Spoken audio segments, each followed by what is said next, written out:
when there was a few articles recently put out about Judy Garland and her relevance.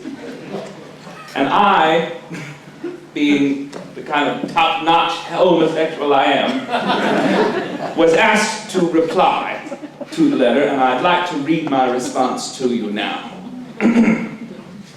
See, it is a meeting after all. The New York Times asks, is Judy Garland relevant? I ask, is that even a question? Hello. But there it is in print, and a young man in the article says, if I wanted to watch a train wreck, I'd just watch Britney or Lindsay or Whitney. Do you want to watch a train wreck? All that carnage and luggage.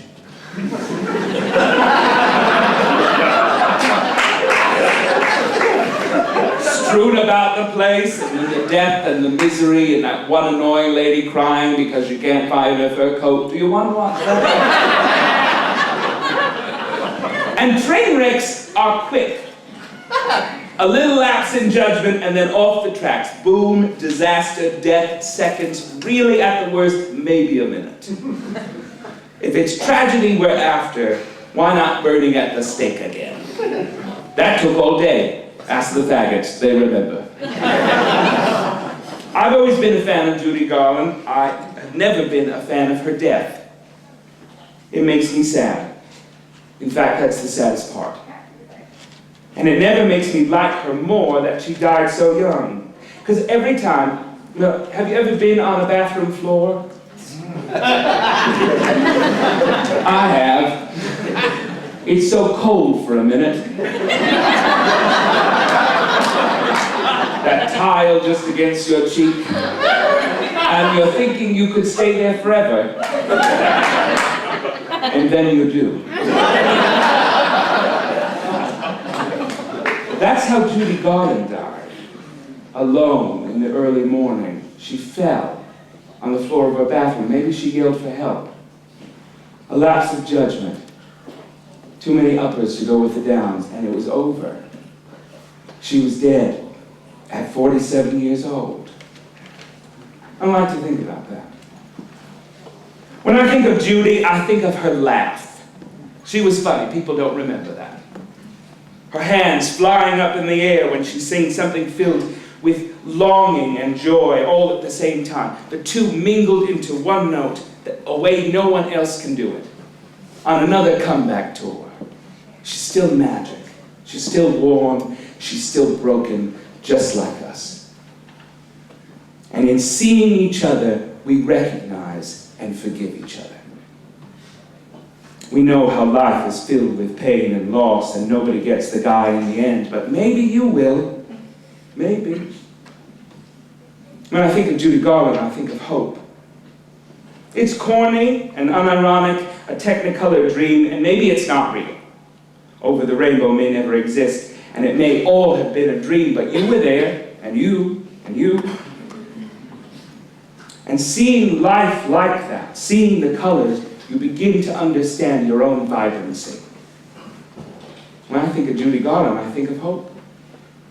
A young man on another blog says, gay men liked Judy Garland in the old days because they had sad lives and she was miserable like them. Oh. Are we any happier? The first thing you grasp from the internet is gay men don't like each other.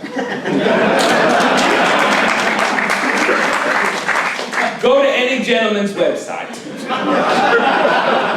And I do say gentleman because, like it or not, my mother raised me to be a lady.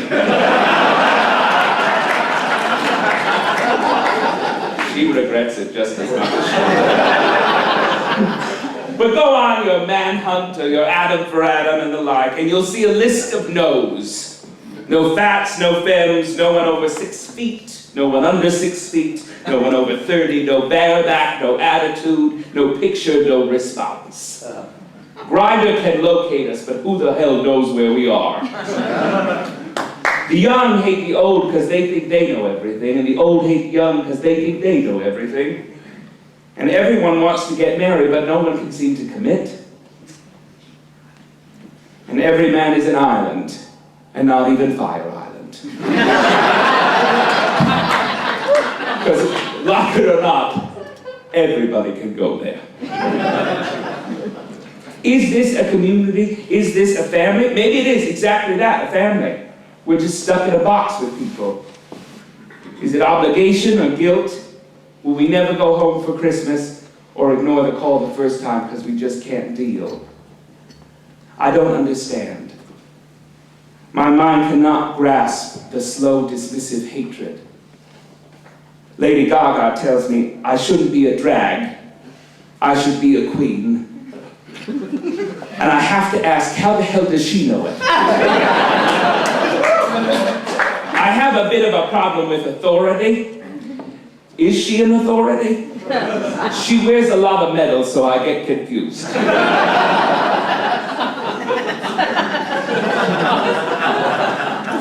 I want Lindsay to live. I don't want her to act again. But I want her to live. I'm not interested in tragedy. I think we've seen enough. I want it to stop. I want it to actually get better. I want us to live and get happy. So you don't have to listen to Judy Garland. You don't have to think of her or like her or think she is relevant. But at the end of every Judy Garland concert, she sat, I'm going to sit here. She sat at the lip of the stage and she made you feel like you were the only person in the room. No matter how big the stadium, no matter how large the house, it was you and her. That's community. That's relevant. That's what I hope for.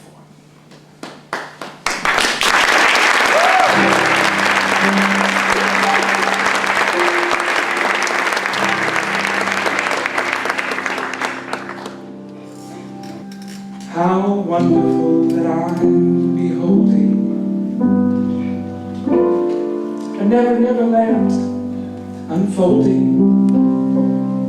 where we polish off the stars and mountains we move, in a life where all the pleasures we shall prove. It's a new world I see, a new world for me. The tears have rolled off my cheek, and fears fade away every time you speak. A new world, though we're in a tiny.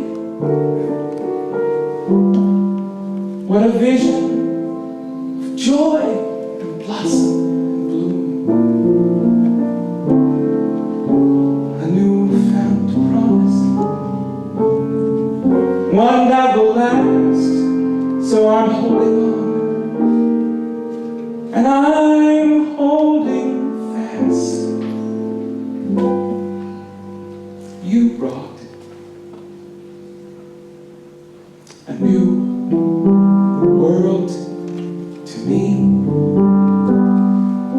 and that it'll always, always, always